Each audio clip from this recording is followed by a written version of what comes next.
बाबासाहेबांच्या विरोधात जर कोणी वागत असेल तर तो आपला बंधू नाही आहे.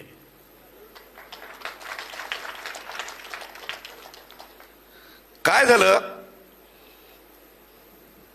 एक उदाहरण घडलं आणि ते तुम्हाला सांगितलं पाहिजे. बाबासाहेब उभे राहिलेत आणि त्यांना पाडण्यासाठी चर्मकार समाजाच्या माणसाला उमेदवारी देण्यात आली. आणि आश्चर्य असं की चर्मकार समाजाचा व्यक्ती निवडून आला. बाबासाहेबांच्या बौद्धिक तुलनेत 0.01% तो होता आणि तो बाबासाहेबांना भेटायला गेला. बाबासाहेबांनी विचारलं आता काय करणार. त्यांनी सांगितलं बाबासाहेब, ज्या पक्षांनी मला उमेदवारी दिली त्या नेत्याच्या म्हणण्यानुसार मी काम करणार. बाबासाहेब त्या दिवशी ढासाढासा रडले. बाबासाहेब म्हणणारे मित्रा, हेच तू गुलामगिरी नको आहे ना, तू तुझ्या विचारांनी वाग. आणि ज्यांनी चर्मकार समाजाच्या माणसाला निवडून आणलं त्यांना हेच अपेक्षित होतं की यांनी गुलामासारखं वागावं आणि म्हणून बाबासाहेबांना त्या निवडणुकीत हरवलं. माझं असं म्हणणं आहे की उपवर्गीकरण हवं हे कोणी म्हटलंय, कोणी मागितलं.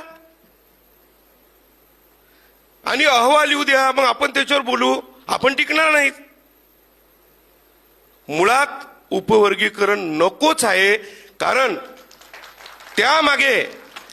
त्यामागे मनुवादी विचारांचं एक कट कारस्थान आहे की हे जर संघटित राहिलेत तर आपलं काय.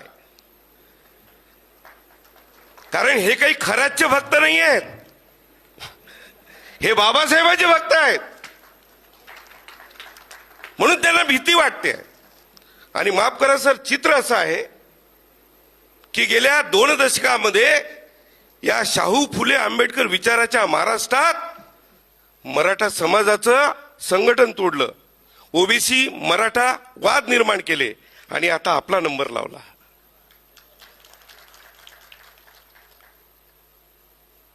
त्यामुळे दुर्दैव असं आहे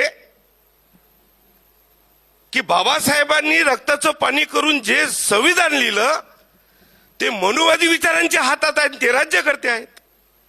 त्यामुळे ते त्याच पद्धतीनं वापर करणार आहेत.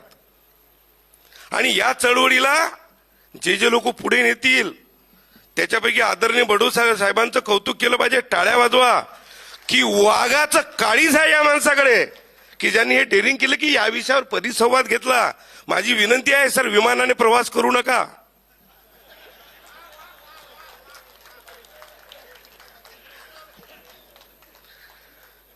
बाबासाहेब आंबेडकरांनी सांगितलं की धम्माला पाळणारा व्यक्ती हा दारिद्र्य जगूच शकत नाही, म्हणून आम्ही स्वाभिमानी आहोत, मेहनतीने उभे झालो. आणि काय म्हणतात की भांडवलदाराच्या हातात जर लोकशाही केली तर ही लोकशाही राहणार नाही. म्हणून लॉर्ड बुद्धा चॅनलचा आभार कशासाठी आहे की जे भांडवलदार आहेत ते आमचा आवाज दाबून टाकतात आणि लॉर्ड बुद्धांनी आमचा आवाज पुन्हा तुमच्यापर्यंत पोहोचवला. म्हणून लॉर्ड बुद्धाला तसंही विसरता येणार नाही आणि तसंही विसरता येणार नाही. म्हणून प्रत्येकाला विनंती आहे की लॉर्ड बुद्ध प्रत्येक घरात गेला पाहिजे आणि तो प्रत्येकाच्या मनातही उतरला पाहिजे. मला माझ्या शेजारी बसलेल्या माझ्या मित्रांनी विचारलं, सर तुमची भूमिका काय असणार आहे, विरोधात की समर्थनार्थ. माझ्या मनात प्रश्न आला की तुमचा बाप कोण आहे. तुम्हाला 2 पर्याय आहेत, 1 की 2. माझा एकच बाप आहे आणि माझं एकच मत आहे की आमचं एकच कुटुंब आहे आणि एकच कुटुंब राहणार आहे. याच्यात कधीही फुटाफाट होणार नाही आणि ते फुटाफाट व्हावी म्हणूनच हे कट कारस्थान आहे, ही गोष्ट लक्षात घेतली पाहिजे. त्याचं कारण आहे, न्याय यंत्रणा कोणाच्या हातात आहे, राज्यकर्ते कोण आहेत. अहो कालचीच घटना आहे सर, एका व्यक्तीला जेलात टाकलं आणि कोर्टामध्ये सबमिशन दिलं की पोलिसांच्या नजर चुकीने हा गुन्हा दाखल झाला. याच्यापेक्षा मोठा विनोद कुठला असणार आहे. नजर चुकीने गुन्हा दाखल झालाय. म्हणण्याचं तात्पर्य असं आहे की आताचे राज्यकर्ते हे काही करू शकतात, पण त्या निळ्या वादळाला ते घाबरतात आणि म्हणून ते वेगवेगळा रंग निर्माण करण्याचा प्रयत्न करतात आणि या रंगामध्ये चर्मकार समाजाचा रंग हा सदैव निळाच असणार आहे, ही ठाम भूमिका आपली आहे. महाराष्ट्र चर्मकार महासंघाचे अध्यक्ष माननीय बबनरावजी घोलप हे कोणत्या पक्षात आहे मी सांगणार नाही, पण ठाम भूमिका घेतली की या समाजाचं जे काही आहे ते फक्त आणि फक्त विरोध नाही, आम्हाला नकोच आहे. मग विरोध करण्याचा प्रश्न काय?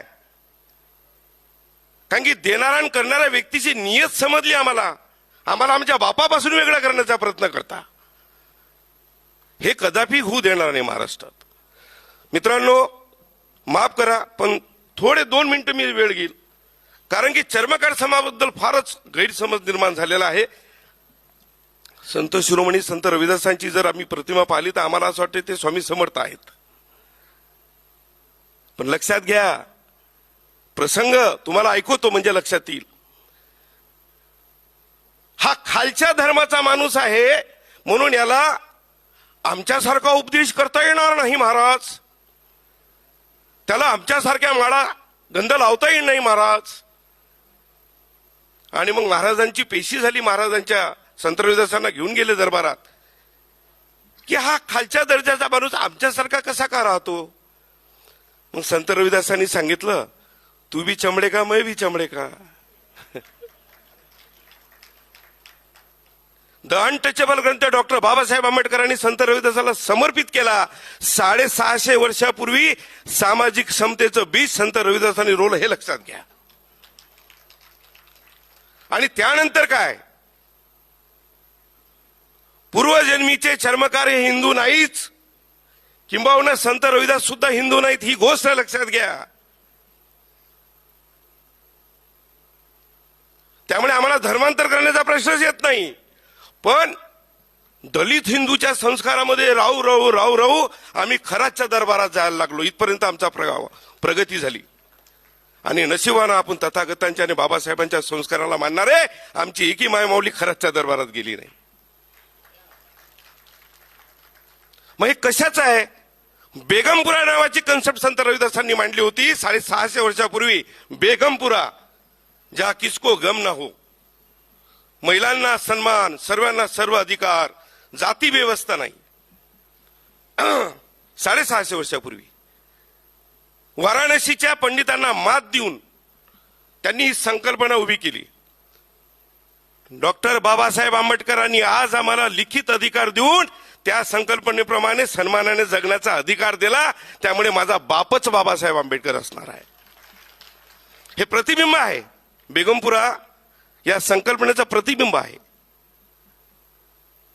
पण आता काय झालं,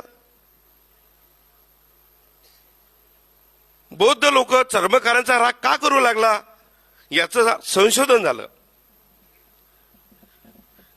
जे मनुवादी डोक्याचे आहेत त्यांच्या लक्षात आलं की तथागतांना मानणारे हे विज्ञानवादी लोक आहेत, हे बुवाबाजीला बळी पडणार नाहीत. मग काय केलं पाहिजे? मग मातंग, चमार, 59 जाती यांना संधी दिली. निवडणुकीच्या वेळेस आमदारकीसाठी सर्वप्रथम चर्मकारांना प्राधान्य दिले जाते. का? त्याच्यात गट्स आहेत म्हणून, त्याच्यामध्ये क्वालिटी आहे म्हणून नाही. आम्हाला बुद्ध नको, आम्हाला बुद्ध नको. हे भाळगावचे देशाच्या बाहेर जाताना म्हणतात हम बुद्ध के भूमी से आए हैं. त्याला विचित्र परिस्थिती आहे. या देशात बुद्ध नको, बाहेर गेला की बुद्ध की भूमी से आए है. आणि जे बुद्ध गयाला आमचं धर्मस्थळ आहे त्याच्यात आम्ही नाही. अरे बाबा, तू तुझा धर्म पाळणं एवढा चांगला आहे तर नाही, तिथं आम्ही नाही आहे. म्हणून माझा सर स्पष्ट आरोप आहे, उपवर्गीयकरण हे काही जाती व्यवस्था आणि आरक्षणाचं नाही आहे. बुद्ध धर्माचा प्रचार थांबावा, बुद्ध थांबावा, हा कटकारस्थान आहे. त्यामुळे मांग मातंग चमार 59 जातीने विचार करू नये. तुमच्या पाठीले पोटाले गाळग होता हे विसरू नका. ते सोडवलं कोण हे लक्षात घ्या आणि आमिषाला बळी पडू नका. आमचे लोकप्रतिनिधी जोकरासारखे संसदेमध्ये उभे राहतात. जोकर आहेत, जोकर. समजलं तुम्ही? मला आठवलं म्हणून बोललो.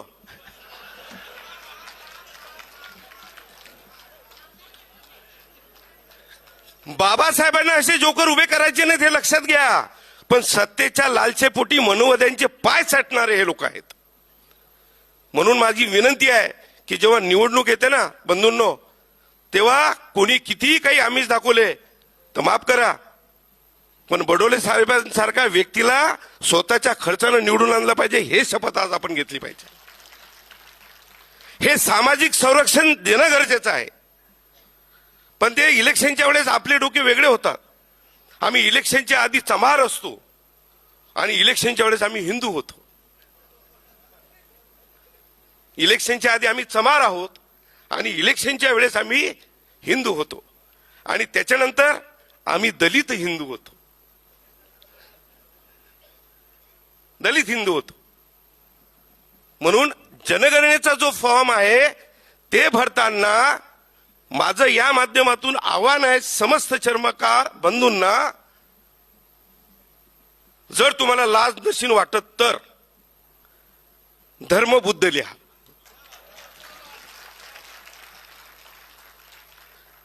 आणि जर तुम्ही गुलामगिरी विचारसरणीचे असाल तर तुम्ही हिंदू नका लिहू,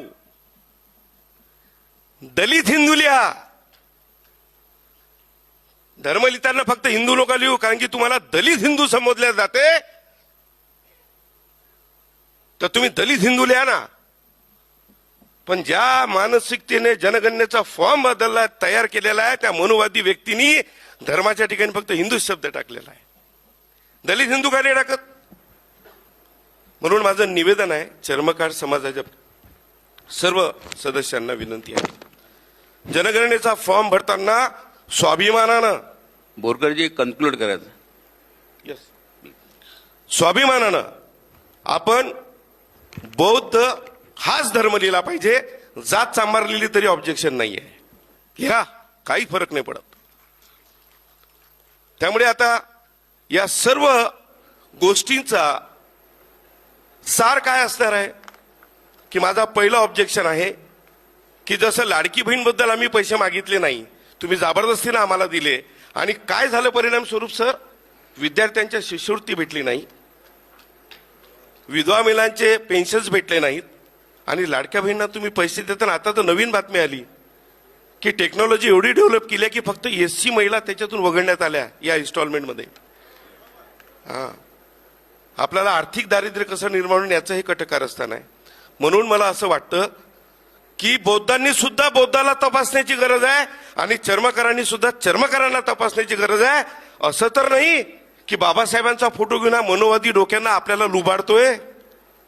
याला थांबलं पाहिजे, याला रोखल्या गेलं पाहिजे, हे निवेदन या ठिकाणी करतो. आणि दोनच गोष्टी या ठिकाणी सांगतो. एक, मला त्यांच्याकडून सूचना आली त्यामुळे मी थांबलो. ठीक आहे मित्रांनो, सर्वांचा सन्मान ठेवू, कारण की अनेक लोक बोलणारे आहेत. मी तुमच्या सर्वांचा सन्मान ठेवतो आणि तुमच्या माध्यमातून, लॉर्ड बुद्धाच्या माध्यमातून असंख्य लोक हे ऐकतायत. पण हे स्पष्ट विचार आहेत, याच्यात कुठलाही दुगलेपणा नाहीये, हे तुम्हाला स्पष्ट सांगतो. पण माझा दुसरा एक विचार आहे की तथाकथांच्या विचारांना रोखण्यात यांना काय वाटतं बा, काय भीती वाटते? आणि मला स्वाभिमानानं जे अभिमान वाटतं, कारण की तथाकथांनी बाबा सांगितलेल्या विचारामध्ये उहाबाजी नाही आहे, विज्ञानवाद आहे आणि हे जग विज्ञानवादावर चालतं. आणि 650 वर्षापूर्वी संत रविदासांनी वास्तविकता आणि विज्ञानवाद सांगितलेला आहे. त्यामुळे बौद्ध धर्मीय लोकांना विनंती आहे की एखादा चर्मकार असला आणि तो हिंदू संस्कृतीमध्ये जर जास्त वावरत असेल तर त्याचा रोष किंवा त्याचा राग नका करू. त्याचं कारण आहे त्या संस्कारात तो वाढलेला आहे. त्याला थोडं बाहेर काढण्यासाठी, त्याला बाहेर काढण्यासाठी एकदा बुद्ध विहारात घेऊन जावं, घेऊन जा त्याला बुद्ध विहारात. आणि बुद्ध विहारामध्ये संत रविदासांची प्रतिमा आणि मूर्ती लावा. कारण काय झालं, ठिकाण चुकलेलं आहे. ते मंदिरात बसल्यामुळे आरत्या म्हणून राहिले. संत रविदास बुद्ध विहारात पाहिजे, युपी विहारमध्ये बुद्ध विहारात आहेत. हे ठिकाण आपण बदललं पाहिजे. मित्रांनो, अनेक गोष्टी बोलायच्या आहेत, पण आता कुठेतरी थांबलं पाहिजे. आयोजकांनी संधी दिली त्याबद्दल मी या ठिकाणी मनापासून सर्वांचा आभारी आहोत. थांबतो.